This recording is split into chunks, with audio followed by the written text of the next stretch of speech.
Each coach has a success cycle, and if Ancelotti is nearing the end of his, he likely has no regrets. When he began his coaching career in 1999, he was welcomed with insults.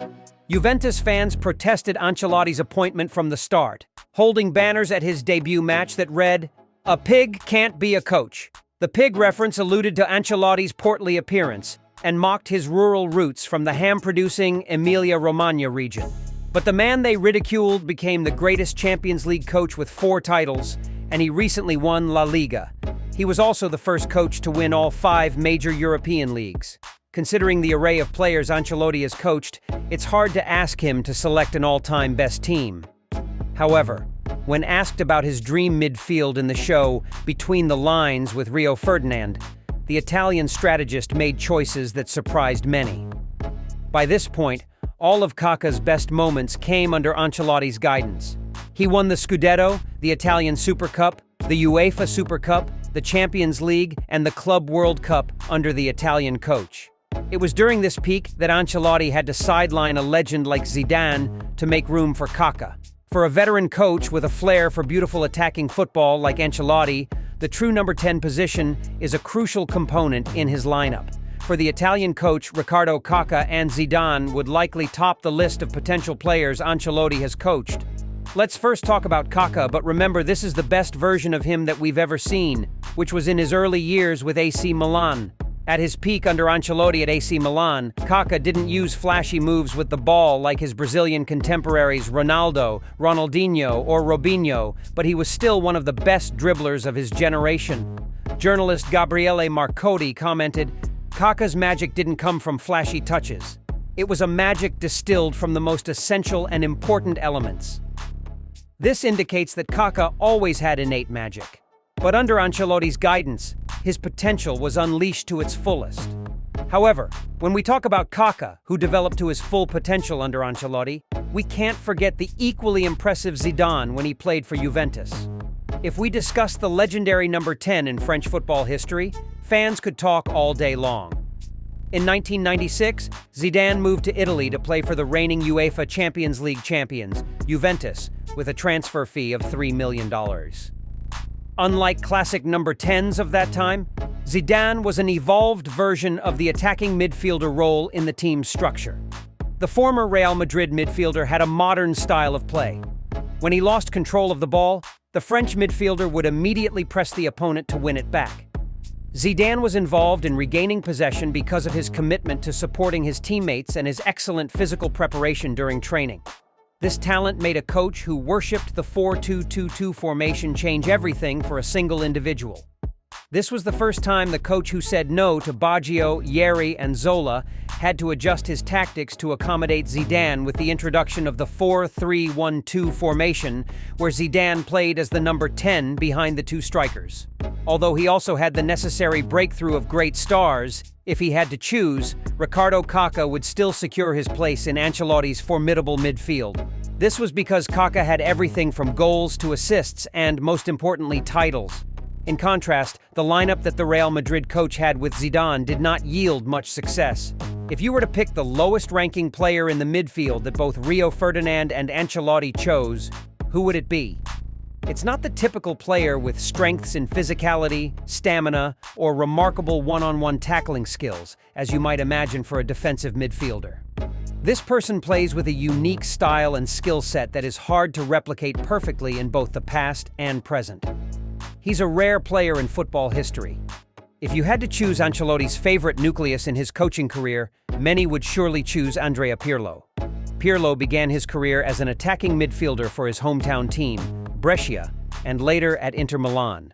However, at that time, Inter Milan could not trust a 19-year-old to play weekly among their roster of players. So, AC Milan, a team in the same city, decided to bring this elegant midfielder to San Siro, a turning point in Pirlo's career. Ancelotti's famous 2006-2007 Christmas tree formation might have confirmed the greatness of the Italian coach as he set up the 4-3-2-1 formation that looked like a Christmas tree. There, Pirlo shined as the heart of the team's gameplay.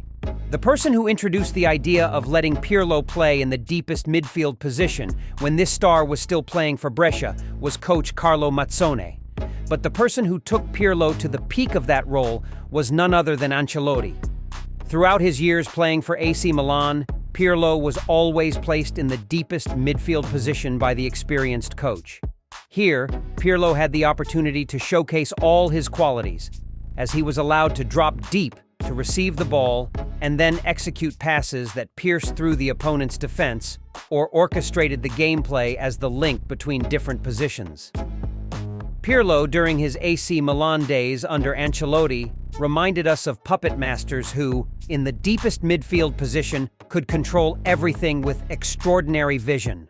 Nowadays, when managing Real Madrid, you can often see Toni Kroos playing similarly to Pirlo during that era, with almost the same effect. Pirlo's ball control and distribution capabilities back then terrified opponents because even with Gattuso providing protection and creating space in front of him, they couldn't stop Pirlo's passes. Later, when looking back, Pirlo shared, "Now that I think about it, I realize I owe almost everything to Carlo Mazzone and Ancelotti, two of the most important coaches I've ever had.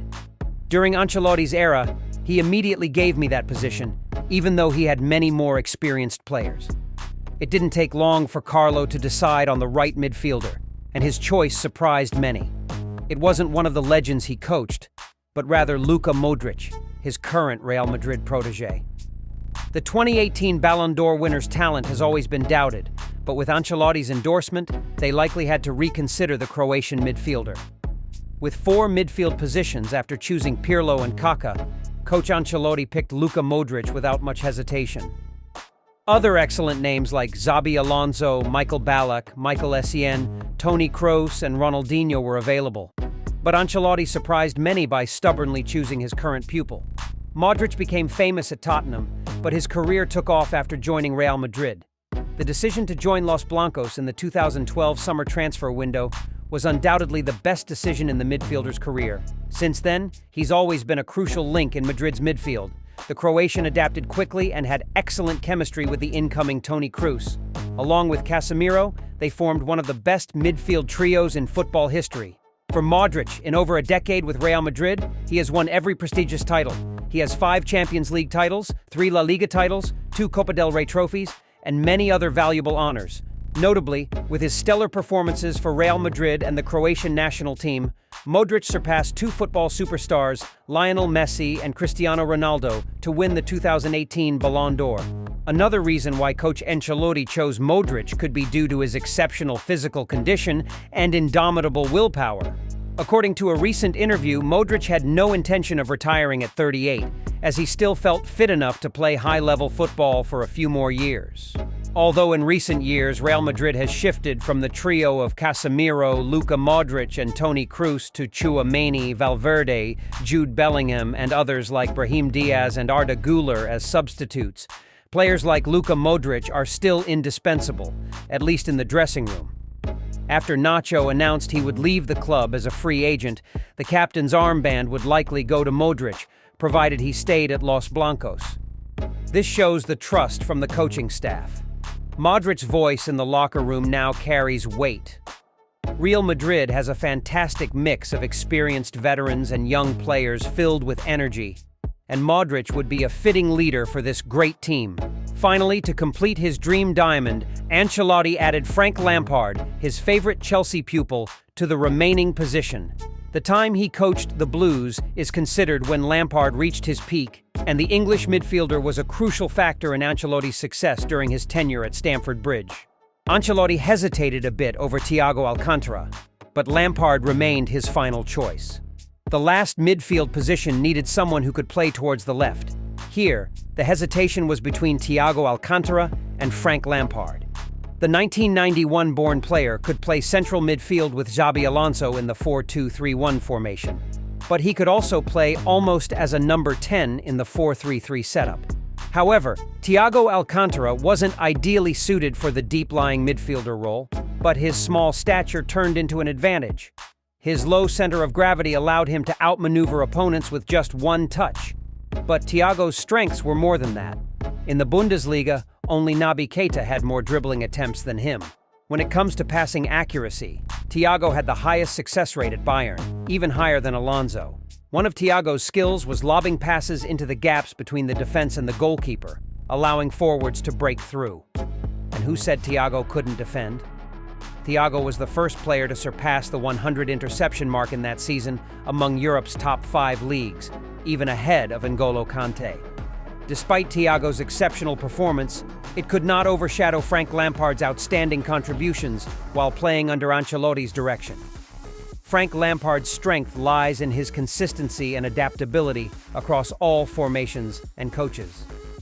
Since 2003, when billionaire Roman Abramovich took over Chelsea and funded the team to rejuvenate their squad and embrace a more attractive football philosophy, Lampard moved deeper into the 4-4-2 formation, but still retained his playmaking role and was allowed to advance when the opportunity arose.